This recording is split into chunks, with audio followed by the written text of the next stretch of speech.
As creatures of the pre-existent antediluvian world and survivors of the great catastrophes that desolated the earth, bees would be first to arrive on the scene to start things going again in the new world, and the bees brought with them the primordial creative divine power.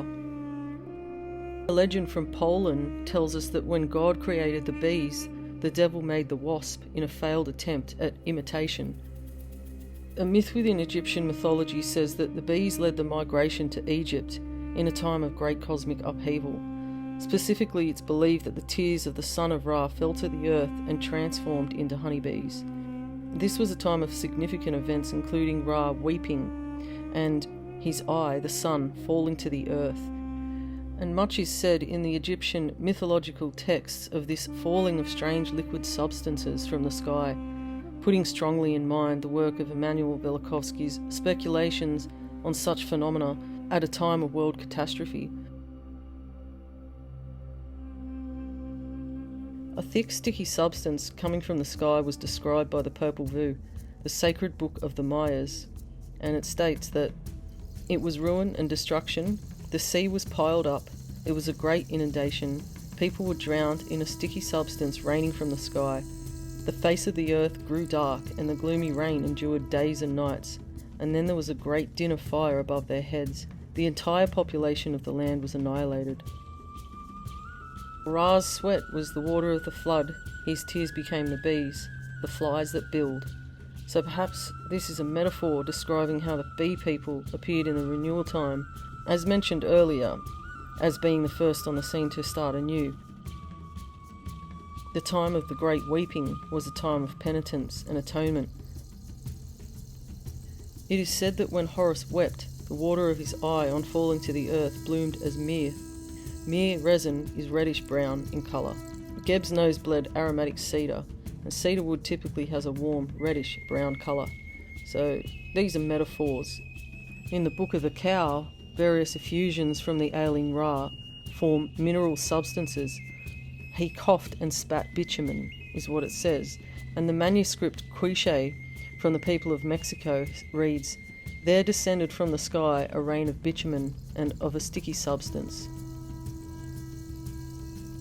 In the Hittite version, the bee revives the human race after the flood, under the guidance and rule of the Great Mother.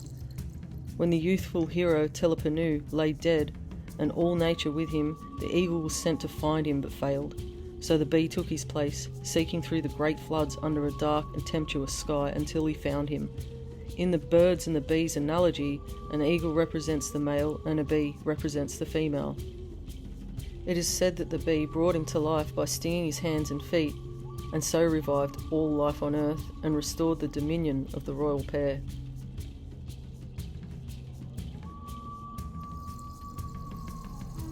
The concept of subterranean realms and beings is prevalent in various cultures, including ancient Egypt. The idea of a hidden world or a race of beings living underground has resonated throughout history and mythology. The sky god of Babylon was called Anu. The Hopi word for ant is also Anu, and the Hopi root word was Naki, which means friends. Therefore, the Hopi ANU-NAKÍ, or friends of ants, may have been the same as the Sumerian Anunnaki. The legend of the ant people in Hopi mythology are believed to be an ancient and advanced civilization that once coexisted with the Hopi tribe during a time of great turmoil. In Hopi Indian legend, the Hopi were guided to subterranean chambers by strange forces during ancient volcanic eruptions. The Hopi believed that the ant people who lived in these chambers saved them. The Hopi are thought to be descended from the ancestral Pueblo or Anasazi, who the Hopi referred to as the ancient people. The Hopi Indians have lived on the high desert of northern Arizona for thousands of years, and this barren but beautiful landscape was the place where the Hopi gods directed them to build a number of villages made up of pueblos, what we today would call stone apartment complexes. Here the Hopi managed to flourish by simply growing corn, beans and squash, with very little rainfall and almost no irrigation. In Hopi legends, the ant people were said to have been crucial to the survival of the Hopi, not just once but twice.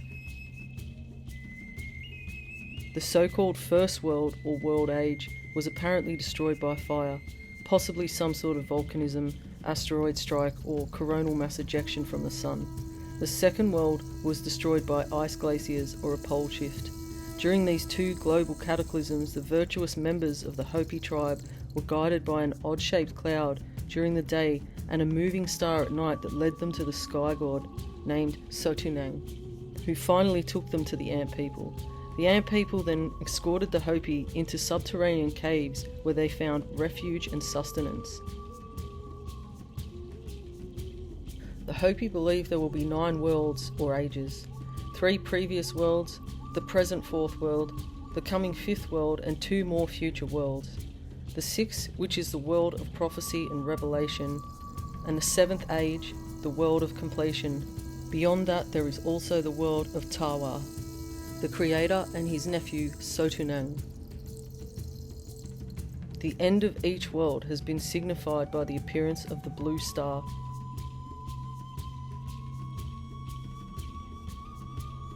The Hopi teach that the key to survival and the creation of the 5th world lies in adhering to the Hopi way of life, which emphasizes harmony with nature and spiritual principles.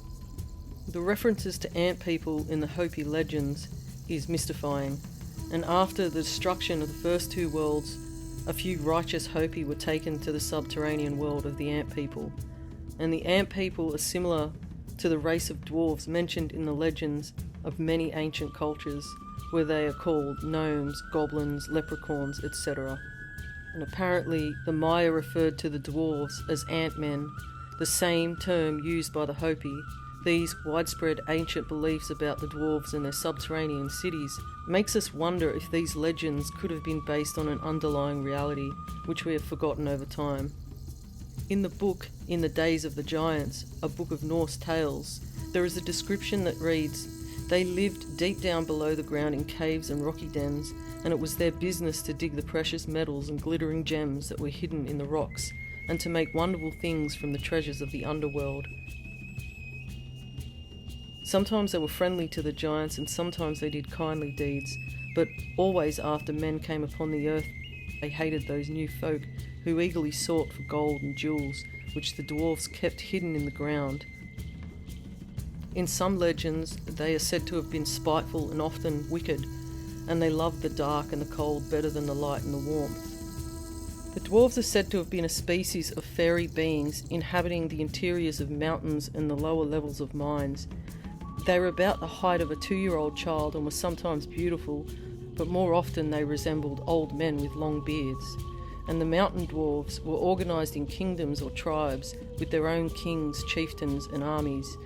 They lived in subterranean halls believed to be full of gold and precious stones, and they were famous for their skill in all kinds of metalwork and the forging of magical swords and rings, but they were also credited with profound wisdom and secret knowledge, having power to foresee the future or assume other forms, shape-shifting and making themselves invisible.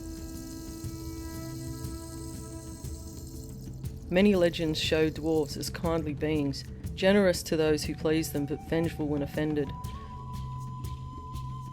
There are some notable correlations between the fairy mounds of Ireland and the Hopi Kiva. The Kiva is a circular semi-subterranean pit house used by the Hopi for conducting their religious ceremonies. The Kiva is entered from a hole in the roof using a ladder.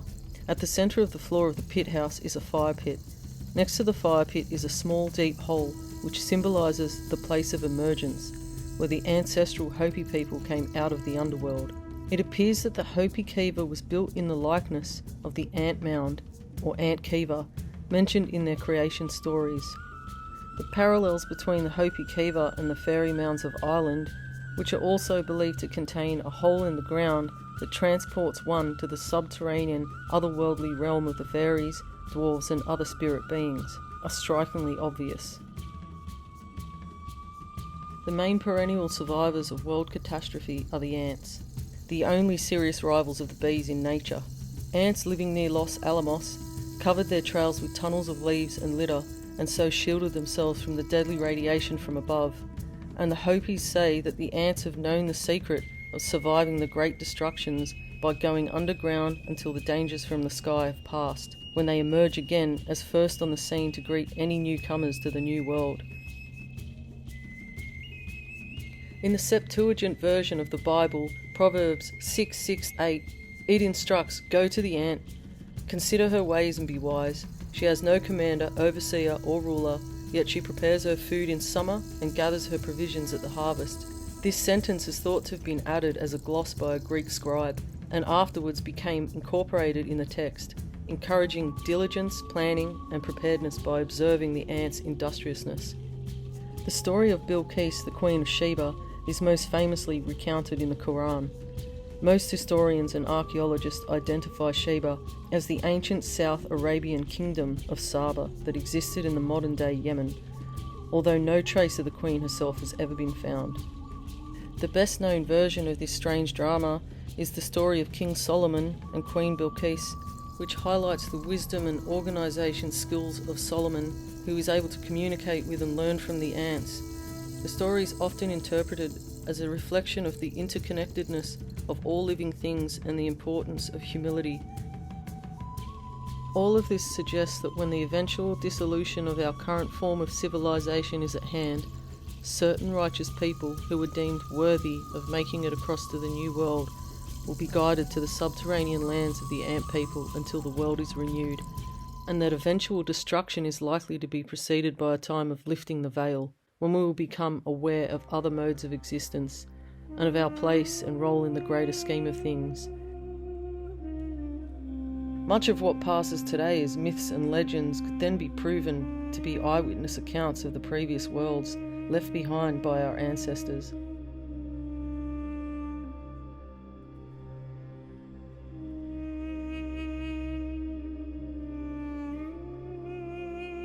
Perhaps there is no greater time than now to be seeking guidance through nature